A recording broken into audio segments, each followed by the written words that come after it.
11th and 12th grade, you made it to our final lesson on American literature. This is it. This is our last class in this subject. You were supposed to have finished Words by this time. I finished it this morning. Honestly, I woke up a little late. I was a little tired, and I thought this is a great time to read. I like reading in. And then the end of this book is so emotional that now I'm just like... So maybe it wasn't the best book to start my day with, but it's a pretty awesome book. I hope you enjoyed reading it. We're going to go through the last few chapters together.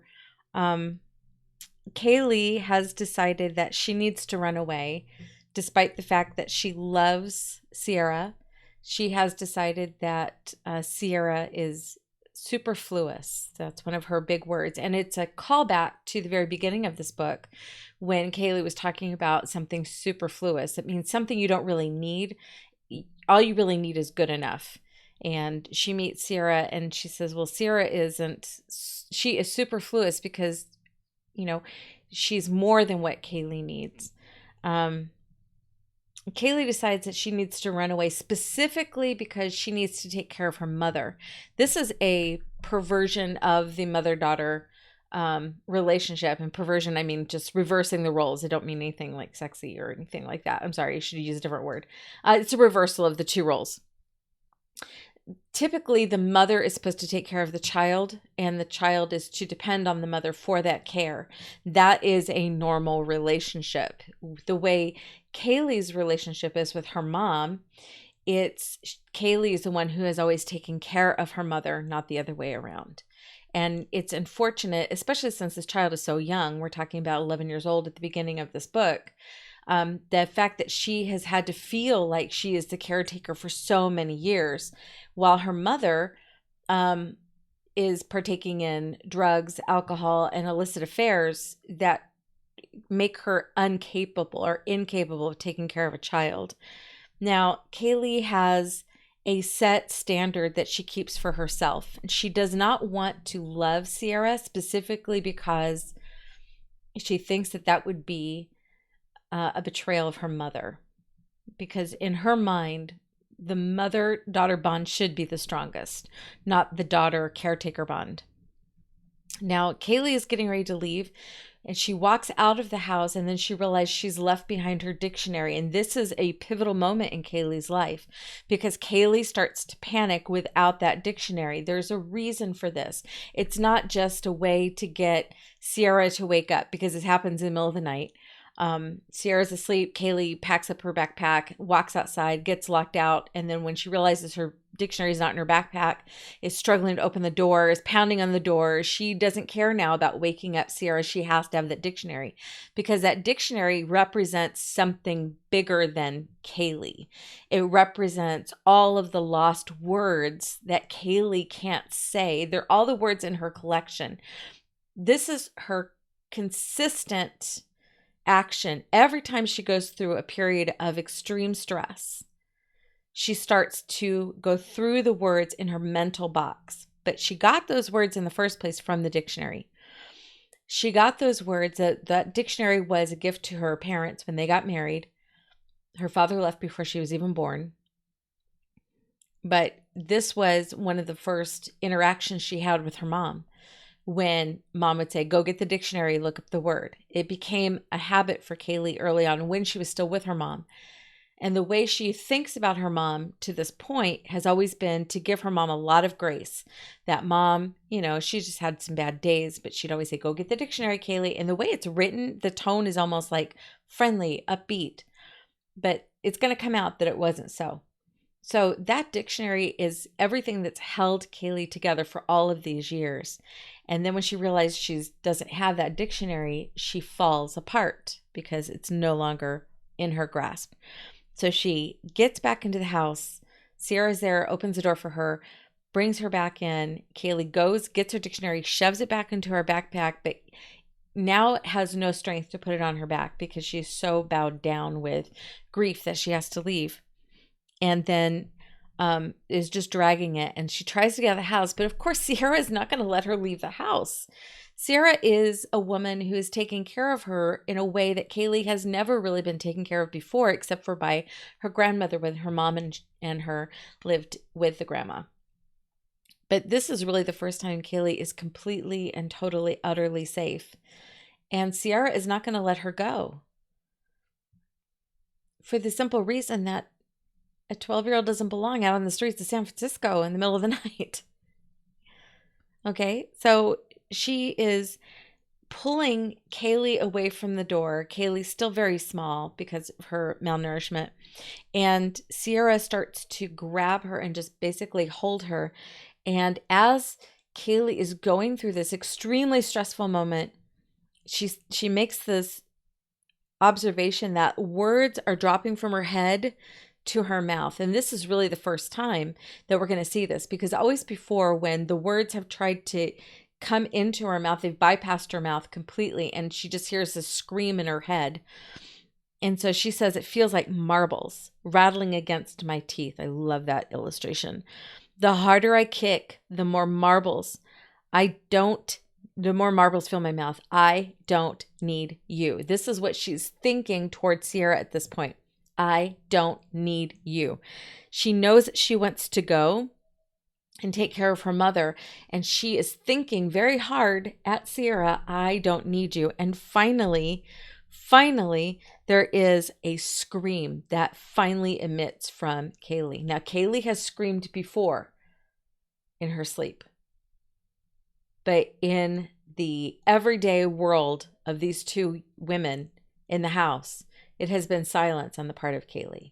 So a little bit giggling, screaming in her sleep when she's remembering the horrible abuse that she went through. But for the first time, as an awake person, she emits that scream. And then at that point, Sierra's jumped. She's shocked by this.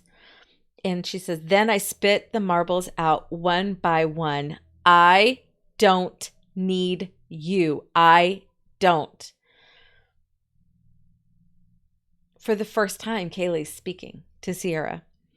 It says that Sierra puts me down and spins me around again. She gets down on her knees so our faces are almost touching. Kaylee, I look at her and spit the rest of the marbles out.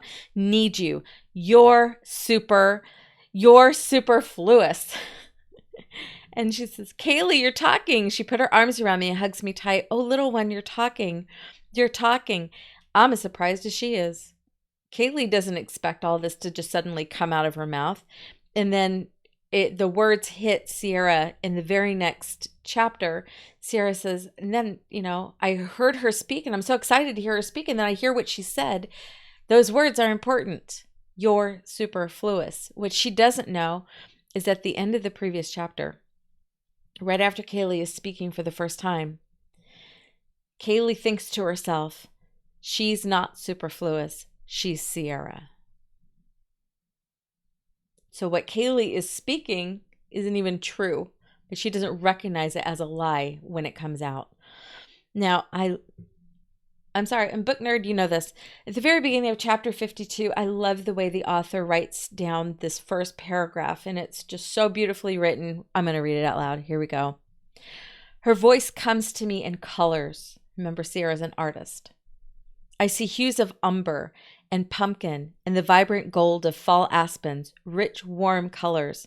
Her words hold both emotion and energy. I've waited so long to hear her voice, and the sound enchants me. She sounds like someone who's just woken from a deep slumber. So pretty.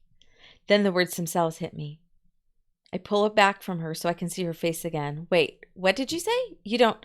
I'm super what? Superfluous? I'm superfluous? Is that what you mean? I'm superfluous?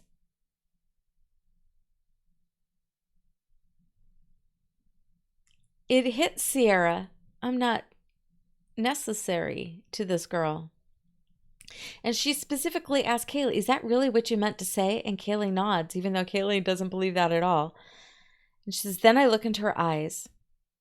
Deep pools swirling in confusion. I see her tears brimming, overflowing. And for once, I know this isn't about me. It takes someone really in tune with someone else, to hear that kind of insult, I don't need you, and to say, this isn't about me. That's a really hard thing to deal with. As a teacher, I'm in front of classrooms every day for 9 months out of the year. And as an introvert, it's a struggle to just wake up, get dressed, go to school, teach.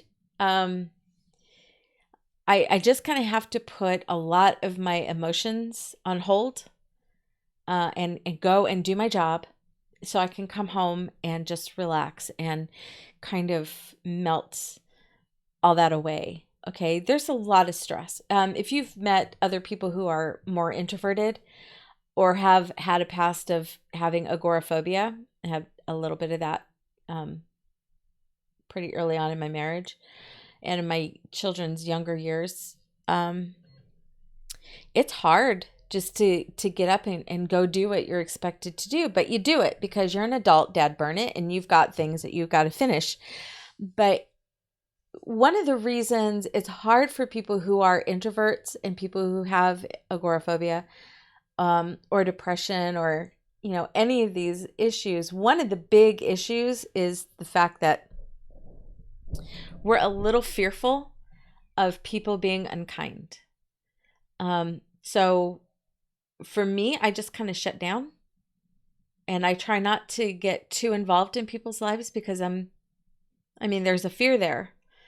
So I stay kind of away. I get a lot of my emotions out watching movies, TV, and books. I don't really make a lot of emotional connections because, it's I've been burned before, okay? To quote the little dust broom in Beauty and the Beast.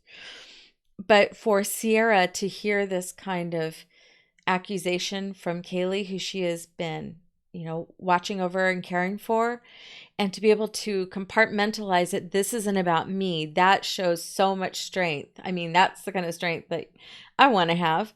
I don't think I do, but that's a great strength. And the fact that she doesn't shut down, but she reaches for Kaylee despite the fact that she was insulted, and she says, I tell her, Kaylee, I love you. You are precious to me. She puts her arms around my neck and holds on tight. And after a few minutes, I hear her sniffle again. I pull back from her. And then the two of them just have a time where they cry. And she sits down and tells Kaylee, asks her, were you leaving? And that's when Kaylee finally, because she's able to talk now, says, I have to find my mom. I have to help her. It's my job. And that's when Sierra is able to finally say, we weren't going to tell you this yet because we wanted your therapist to be there, but your mom actually has turned herself in and she's in a recovery home right now. And it's kind of funny that while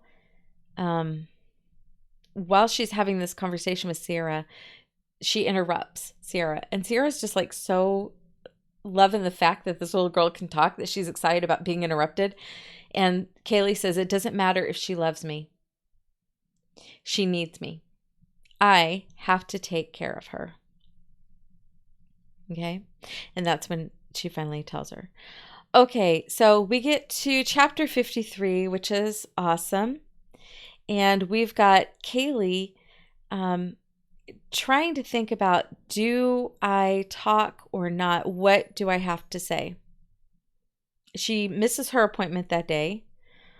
And she's starting to think more and more about all the stuff that she has repressed. Okay, people who are in situations like this, or people who aren't in situations like this, but have like emotional distancing issues, like people who are introverts tend to compartmentalize stuff just so they can get through a different time. But now all those boxes are basically opening all at the same time. And you have Kaylee who can't make the memory stop now. She's just getting flooded with these memories. It says, now I can't make the memory stop. They keep coming. I look at the ceiling and for a long time, I hear things in my head. Use your words, Kaylee. Use your words. Now, she has expressed this before, that this is something her mom used to say. Use your words, use your words. But now we're getting the tone. Use your words, Kaylee. Use your words. I don't have time for your stammering. There's not kindness in that tone. I see things too. My mom grabbing me by the shoulders and shaking me so hard it feels like my brain is rattling in my head. Stop your stammering. I see her taking my can of pickup sticks off the shelf and throwing it at me. All the colored sticks flying in the air toward my face. The memories fly at me, like the pickup sticks, each poking and stinging as they hit.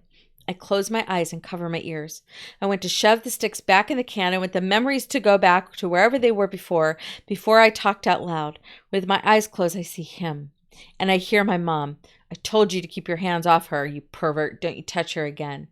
This is the first time we hear Kaylee recognizing from her memories that her mom knew what was going on and basically stood up to the abuser. But as the conversation continues in Kaylee's memory, she realized her mom didn't just know it, and she stood up, but then she backed off, knowing that she was leaving her child behind in this really awful situation. Because he says, or what? What you gonna do to me, Kat? Turn me in? Ha, you need what I have too much to do that.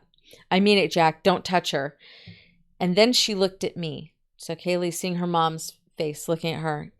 And you stay away from him. Oh, this is the point where you just want to shake mom. I mean, you want to shake her for shaking Kaylee. But at no time does Kaylee deserve to be told, stay away from this man, because Kaylee didn't do anything wrong. She is a child. She has no control over where she's living. She has no control over where she goes. She's dropped off, picked up. You know, this is your bed. You lay in it. This is what you have to do. Children really don't have a lot of autonomy.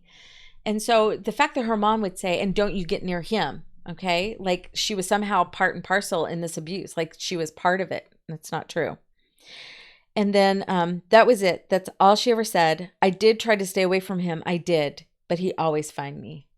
Of course he did. They're living in a one-bedroom cabin. My stomach churns. I cover my ears tighter. The scream is so loud I can't make it stop. And at this point, she realizes that she's actually physically screaming out loud while awake.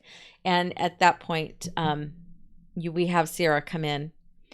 She takes Kaylee to her doctor the next day and gets the chance to talk to Ruby, who encourages her to just keep going and tells her, look, some of this, what you're going through for Sierra, she's exhausted.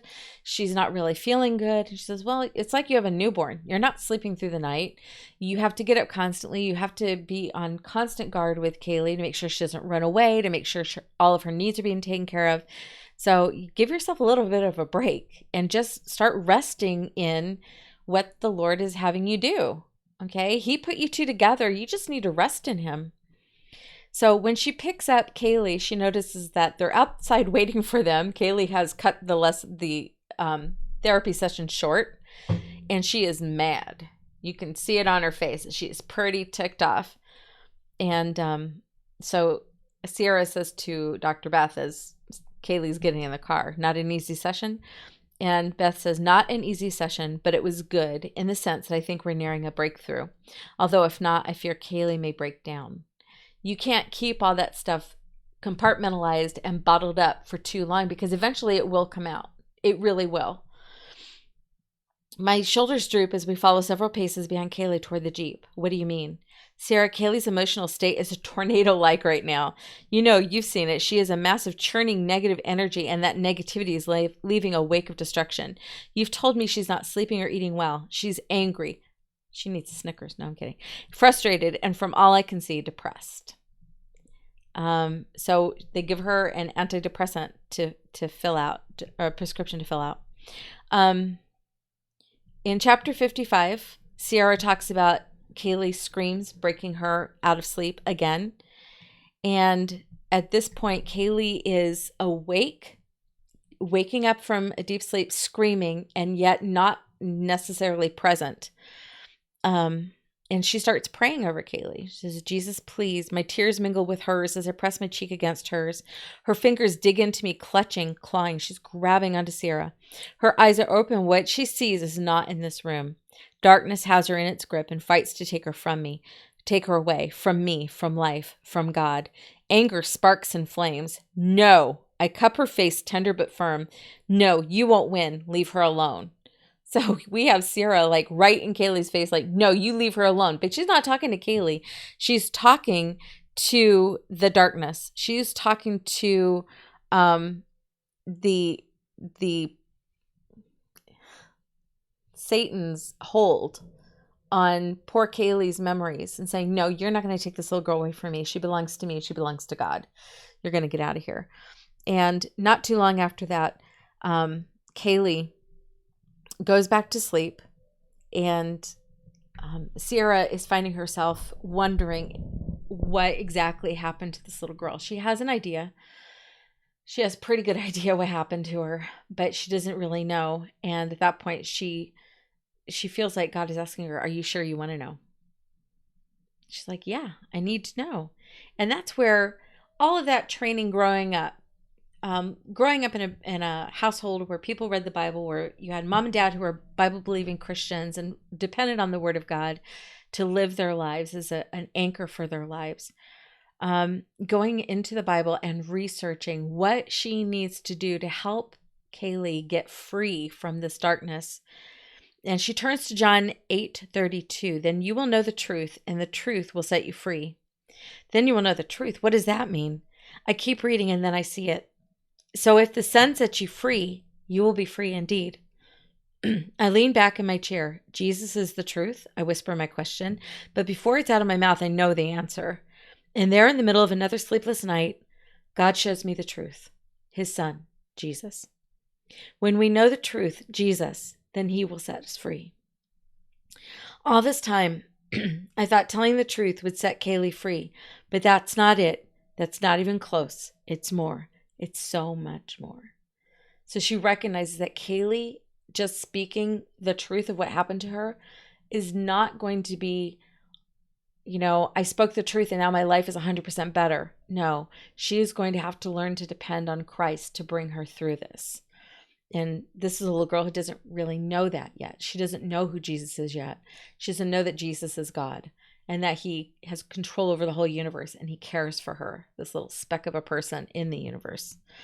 Okay. The next day in chapter 56, there's kind of a clunky scene here. I don't think it's the best part of the book, but it's Sierra trying to reach out to Kaylee on her level, where she's trying to help her in a mathematics way. Sorry. Using, math terms that Kaylee doesn't really enjoy, but also using vocabulary, which Kaylee, it cracks me up. She says, Kaylee, I need you to get your dictionary. She says, but I already know all the words, which kind of cracks me up. I love that part. And she has her do an equation. Equation means there's balance on either side. Okay. And the equation is using 3 words: emancipation. I'm sorry, let's go back to the first one. The first one is confabulating, which means talking or speaking. The second one is veracity, which means truth. And the third one is emancipation, which means freedom. And then putting those together, what does that mean? It is that speaking truth equals freedom. And she wants Kaylee to figure this out for herself, which is why she's doing it in such a clunky way. And then she offers to tell Kaylee a story. And this is Sierra giving us all the background of her life, which we kind of know most of it from little bits and pieces, but this is the first time Kaylee's going to hear it. And she starts with, when I was 5, my parents talked to me about Jesus. They had a sit-down conversation with their daughter, now that she was old enough to understand. They told me he was the Son of God, and that he died on the cross to forgive me of my sins. And they explained that if I believed in him and asked him to live in my heart, that I'd have eternal life and get to live in heaven with Jesus forever. Kaylee nods for me to continue. That evening when I was 5, Mother and Daddy tucked me into bed, and I told them I believed in Jesus and wanted him in my heart. So they knelt with me by my bed and prayed with me. I asked Jesus to come into my heart and live there forever, but I didn't really understand all that it meant. So she's using the faith of a child. This is what my parents are presenting to me. I believe that Jesus is God, that he is the Son of God, that he died on the cross for my sins. I understand that part, and that's what I'm going to accept. But this is one of the beauties of this book, is that Sierra's life, even though she accepted Christ at 5, is not perfect. Now, she was raised Christian home up until she was about 18. She knew her Bible backward and forward. She understood how to live as a Bible-believing Christian. And yet, when she left home to go to college, she made a conscious decision to walk away from what she knew was the truth. And that's one of the things her mom is always after her for. What's the truth, Shannon? Remember, what's the truth? Seek the truth. Seek Christ. That's what you're really supposed to be doing here. And for Sierra, it took her 12 years after the loss of her child to finally understand what the truth really was. So she'd walked away really twice in her lifetime. And she says to Kaylee, we can count on him, talking about Christ, to comfort us and guide us, sweetie. I've been wrong. It isn't talking that can set you free. Only Jesus can do that. I still think it's important for you to talk about what happened. I know it will be hard for you, but always remember what I told you, that nothing you've gone through is your fault. That is a very clear and very important statement right there, because too many adults don't understand that when a child has been sexually abused, it is not their fault at all. When a woman is raped, it is not her fault at all. When a man is raped, it is not his fault at all. They didn't do anything to deserve to be physically or sexually assaulted. Period. So she says, nothing you've gone through is your fault. You didn't do anything wrong. The thing is, it's only when we tell the truth that others can help us.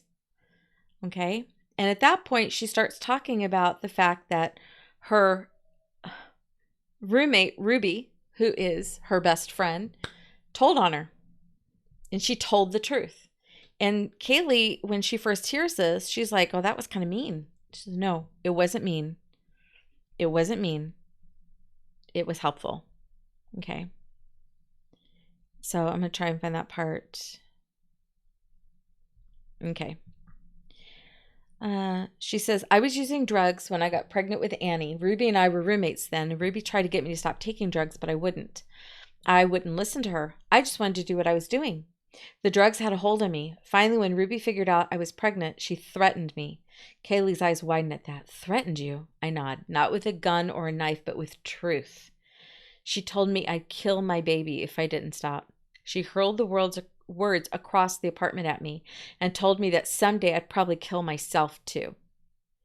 That was mean. That's Kaylee's response, is that was mean for her to say that. I touched Kaylee's hand at the soft words. No, it was true, sweetie. Ruby didn't want to say those things. In fact, she cried when she said them, but she knew she had to help me. Telling me the truth, even though it hurt the both of us, was the only way she could help. She begged me to stop. And then she says, and I didn't stop. So she threatened me again. And this time she said, I'm going to tell your parents on you. And Kaylee's like, oh my goodness, did she? She goes, yep. And she told them everything that was going on. And my parents and Ruby rescued me. They bought that house that Sierra's living in, that bungalow that the story is taking place in. That's where she was when she went through her time of getting off of heroin and then going through her pregnancy with Annie. So she's never really left that house. And then she talks about that 12 years still living in that bungalow and feeling like she doesn't deserve God's forgiveness. And she can't forgive herself for the fact that she killed her child inadvertently by taking drugs. And then she says, God loves me no matter what, Kaylee. And she's a little one. It wasn't until I met you that I discovered the truth. God does love me no matter what. And then she says he loves us, little one, not because of who we are, but because of who he is. God is love. So he loves us with an unfailing love. And then Kaylee takes this information in, and in the next chapter, she realizes that telling the truth might help my mom. Then she does her normal routine when she faces that really stressful time, when she rifles through the words in her box, in her mental box there. I lean back in my chair on the deck and close my eyes. I open the box in my mind and shuffle through my words. But as I visualize my words, I see new words in my box. Words I didn't put there. They're not even hard words. Honest. Adjective. 1. Free of deceit. Untruthfulness. Frank. Adjective. Open, honest, direct in speech and writing, especially when dealing with unpalatable matters. Sincere. Adjective. Free from pretense or deceit. Then she starts walking back and forth. She's stressing. Sierra has said what she needs to say, and then she's backed away. She's really good at this. And then Kaylee is, just walking back and forth, trying to figure out what she should do next. And then finally she says, what surprises me is that when I finally let myself think about telling the truth, I don't think about telling the truth at all. Instead, I remember what Sierra said about Jesus being the truth, and he will be the one who will set me free. So she gets under the covers. She makes herself a little cocoon. It's reminiscent of her being in the tree. There's a great illustration of the tree that she's in. And she says, there I talk to Jesus. I tell him I remember him from before Grammy died, and before my mom left. I tell him I know he is true and that I want him to live in my heart just like he lived in Sierra's heart when she was little. And Jesus, I whisper, please help me. And she says, then after she's under the covers for a long time and she's thinking, it's not scary anymore to think about the real things. And then she finally admits that her mom was not a good person. She says, I think about the real things, about how my mom was and how she left me. I think about the drugs and how they changed her. I think about the lie I heard her tell Sierra. And I know deep in my heart that even though telling the truth might make her mad at me and make her never want to see me again, it is the only way I might help her get better. Kaylee is still wanting to help her mother, which is very sweet. And then 4:46 in the morning, she goes into Sierra's room and asks to have her hair combed. That intimate but sweet act between them. And Kaylee starts telling the full truth of her abuse. And at first, she wants her hair combed so she can have her back to Sierra. But Sierra stops, turns her around, and looks her in the face and wants her to just tell her to her face what exactly happened. And as each thing came out, Sierra is praying for Kaylee and rubbing her back and telling her consistently, it's not your fault. It's not your fault. It's not your fault. And that's going to mean so much to Kaylee. Kaylee says, when my eyes finally meet hers, I see she's crying, and she says, it wasn't your fault. It wasn't your fault, sweetie. She says it over and over until I almost believe her. She tells me other things too. She kisses me on my forehead and tells me she loves me and says, Kaylee, you are so lovable. Do you know that? Then she says again, it wasn't your fault, sweetie. It wasn't your fault. In conjunction of it's not your fault and you are lovable are two sides of that same coin, because Kaylee's life has been one of, a lack of love from her mom and the mom's different boyfriends, and then the abuse. She's not wanted, but she's used. And nobody has ever had a legitimate time to talk to Kaylee with love, with the exception of her dead grandmother. And so she finally lets it all out. And then Sierra says, I recognize again that I can't do it alone. We're in chapter 61 now, so we're almost at the end. Only Jesus' love through me will offer Kaylee the stability she needs. The trauma Kaylee suffered, the horror she dared to share with me tonight, are a chaotic backdrop to my prayers. And then as she's thinking of this and praying over it, she says, I'm reminded in that moment that God's love for Kaylee so far exceeds my own. What anger must he feel when one of his children is so horribly abused? My skin prickles with the thought. As a parent, knowing that someone might hurt my children, there is always that little thing in the back of my brain saying, I will kill that person. It's instinctive. It's not a matter of, I'm going to weigh the options here. There is definitely a desire for vengeance when a child is hurt. But the way Sierra's looking at it, she's like, as much as I love Kaylee and as angry as I am about what happened to her, imagine God's anger at what happened to her. He can have the vengeance because he will do way more than I ever could. And so it's a hard thing for parents to kind of let, obviously, if your child has been sexually assaulted and you know about it, you need to make sure that person gets arrested and put in prison, seriously. But if you're unaware of it until much later, it's too late to take care of it. The best thing is to just step back and let God take care of that person, because he will, in a way that you could never, ever do it.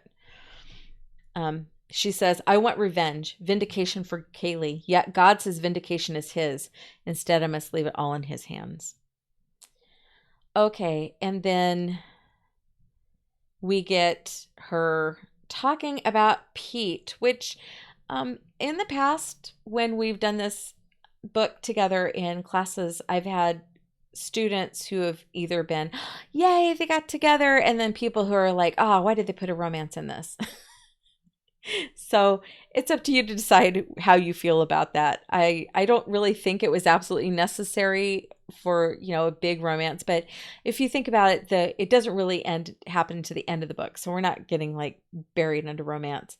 Also, you should probably know, I kind of hate to say this, but it happens a lot in Christian literature, especially Christian literature written by women. I've noticed by reading a lot of that, is there is always a push for that romance. Sorry. It's not my favorite aspect of it, but yeah, it does happen a lot. I don't like it. Anyway, I like some of it, don't get me wrong, because I think that's kind of exciting, that information and people getting to know each other and everything, but I don't think it's absolutely necessary in every book. So we have a time jump here when she realized that she longs to share her heart with Pete. And then there's a little bit of a time jump, and she's decorating a birthday cake for Kaylee. So we've gone from fall to Christmas very quickly. And she's going to have a bunch of kids over for a slumber party, which again, I look at that and I go, that seems kind of weird for a kid who's just been like horribly abused to invite a bunch of people over for a slumber party. Because it's like, we always avoided slumber parties because of that issue. But they're getting ready to they're going to share Kaylee's birthday. Her parents are coming, not Kaylee's, but Sierra's parents are coming. Pete is coming. The little girls are coming. They have decided that they're going to have a nice little dinner together. And then Pete asks if he can come over a little earlier so he can talk. And so let's see, where are we going? So when she opens the door for Pete, before, comes early for the party, he hands her a bouquet of red roses, and he has to stammer and say, well, they're for you, not Kaylee, even though it's her birthday. It's like, oh, okay. So that's the first inclination that Pete's actually returning her affection. And then we get the big news. It turns out he didn't show up early just to give roses to Sierra and say, by the way, I think you're a hottie. No, the big news is actually that Catherine has given up her parental rights. When a person is adopted and their parents are still alive, the parents actually have to sign a piece of paper saying, I no longer want this child. This child can go and live with some other parents. I won't contest that. I don't want to raise this child myself. So when Catherine does that, Sierra is thinking about it, and I love it how she says, what will this news do to Kaylee? How will she feel in years to come knowing her mother not only abandoned her, but even gave up her rights to her? And as the news is sinking in, there's flickers of emotion over Sierra's face that she doesn't recognize, but Pete points it out to her. Oh, there it is. There's that emotion that's coming out. And she's like, what? And he says, she says, my words come through a choke of anger and tears. After we made her talk about what we had her testify, Kaylee had to testify in court against her mom and Jack. After all we had her testify, after all that, her mother's just giving her up. She is just walking away. How can she? And Pete reaches out and puts his hand on my arm. Sierra, listen. Catherine was arrested today, charged with child endangerment, among other things, a direct result of Kaylee's testimony. Kaylee testified against her mom. Her mom is being arrested for the crime she committed against Kaylee. And then she's saying, and Catherine, recognizing that she cannot take care of Kaylee, is willing to give Kaylee up so Kaylee can have a better life. So Catherine is finally maturing and becoming a real mom. She's letting Kaylee go for Kaylee's sake. It may be the one positive parenting decision she's made in Kaylee's life. And then she's asked for an open adoption so she can still be part of Kaylee's life. That's when the parent can come back and visit. Okay. And then he says, Sierra, the door to adopt Kaylee just swung wide open, and I want you to consider walking through it. I want you to think about adopting her. And for Sierra, being a foster parent to this little girl, you can just kind of imagine it's like, oh, wow, wow, I could actually adopt her, which seems like it would be perfect for them. And then Pete continues on and says, potentially she will be stronger because of being given up.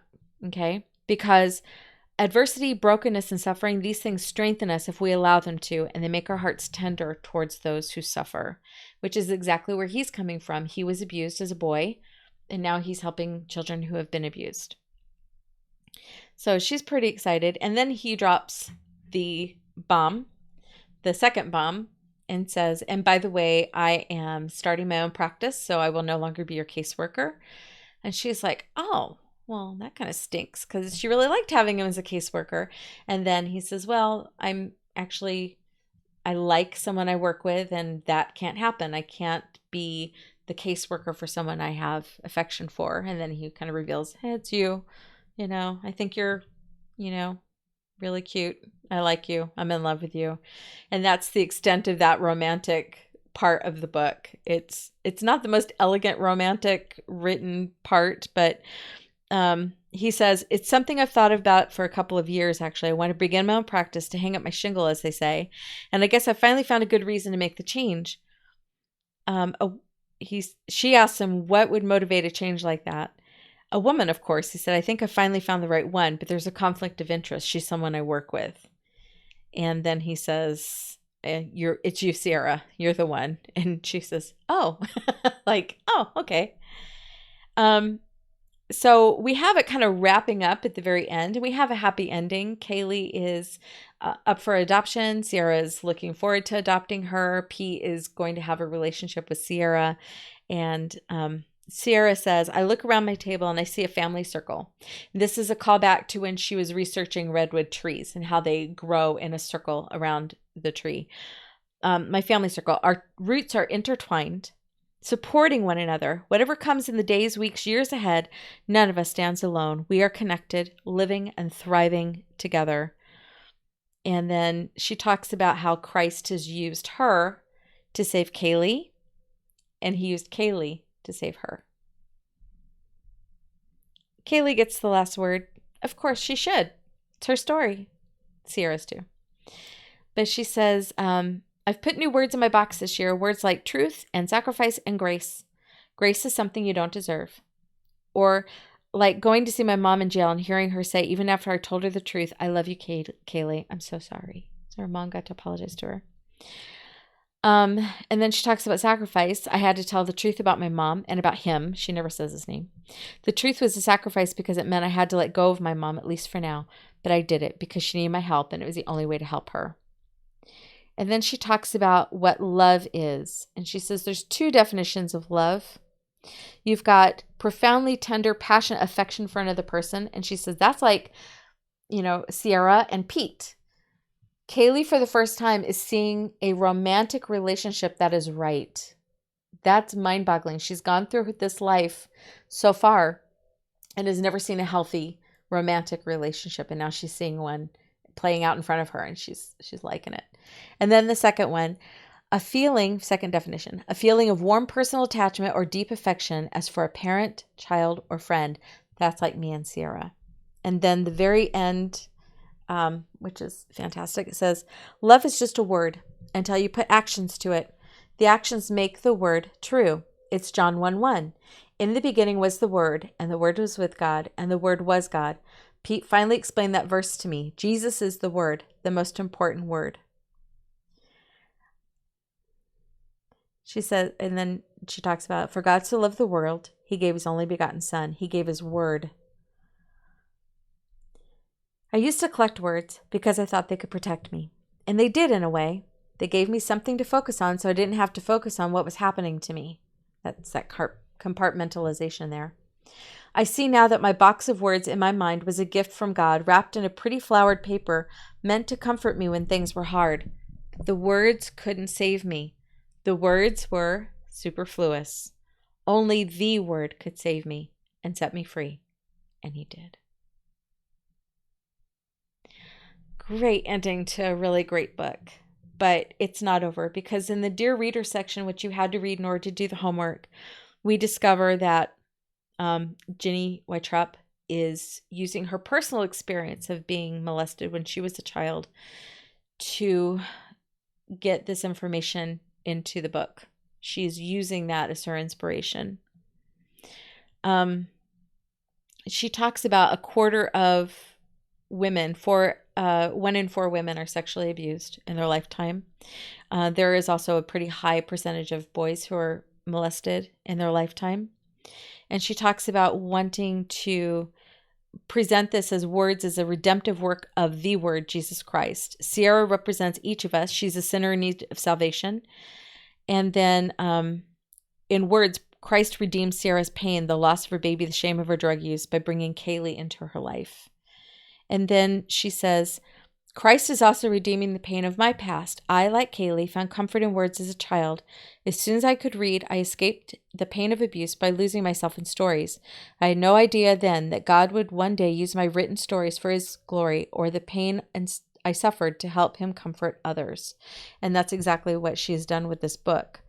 But I'm going to go a little further from that, because I follow Ginny Weintraub on Facebook. And I've been part of her little reading community. And just so you know, her life wasn't perfect after she wrote this book. She talks about her time when she got the book published. Finding an agent and a publisher is really, really hard to do, even in any kind of literature. But she would go to different conventions and everything, and she'd present the first chapter of her book, or when she explained what the book was. She left a convention with a contract for 3 books, which is unheard of. She had never written a book before in her life, but this book was so powerful that they looked at this and they said, we want to hear more from you. This is really good work. And so she got this published. She went through all the work of editing and getting it together and had it published and put into the world. And this was after her personal life was in upheaval, and she was trying to write as a way to support her and her children. So now she has this book out, and people are reading it and just blown away by how beautiful and sensitive it was, and just the knowledge of what actually goes on when someone's physically or sexually abused just being made very clear, and not at all, it's not sensationalized or anything. But Ginny still had 2 more books that she was supposed to write during this time. And she's very open about it, that after Words was published, she couldn't write for a while. She had 2 books that she needed to write and to fulfill her contract. And for a very long time, she really couldn't even leave her bed. She went into such a deep depression. This is a journey. This whole life is a journey for people.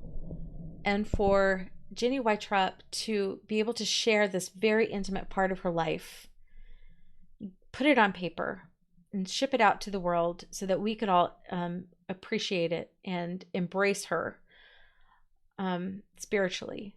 And then to find out that she was just so bowed down from having to relive a lot of this horror. And she had a hard time even, talking to people. And so it took her time to finally get to the point where she could, you know, be healed enough to go out into the real world again. And she's still writing. She's written about 6 books. This is one of her books. There it is. It's called Invisible, and it's phenomenal. And she has decided to make this one book into a series of books. So I'm really excited about that. But she has written several books. I'm trying to see if we have a list of books in here. No, it's too bad.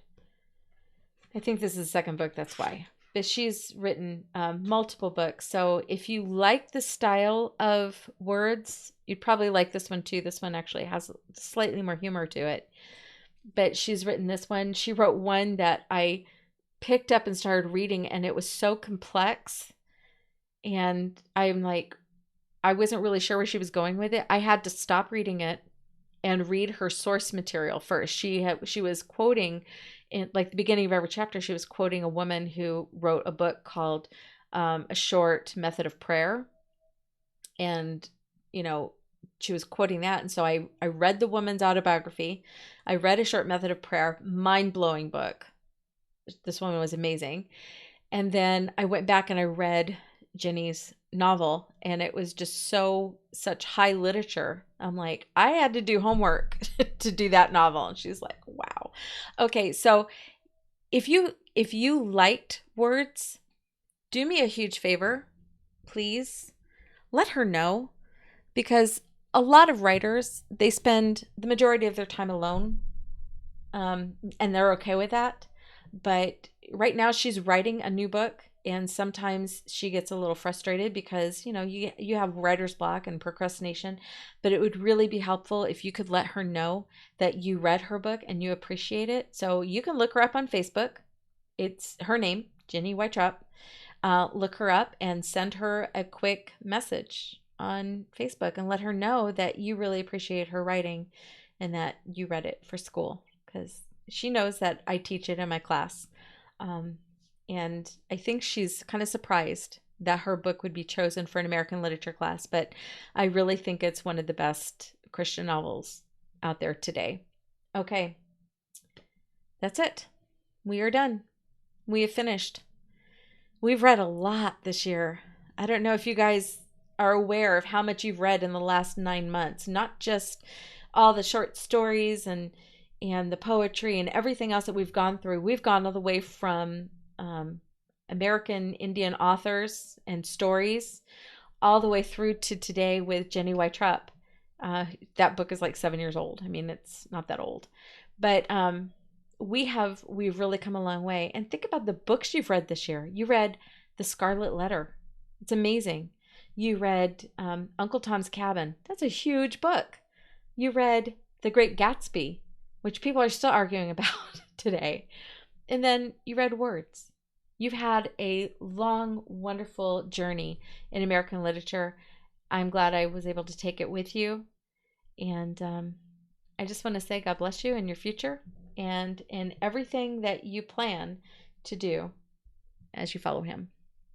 God bless, and have a fantastic summer and a great next year. Bye.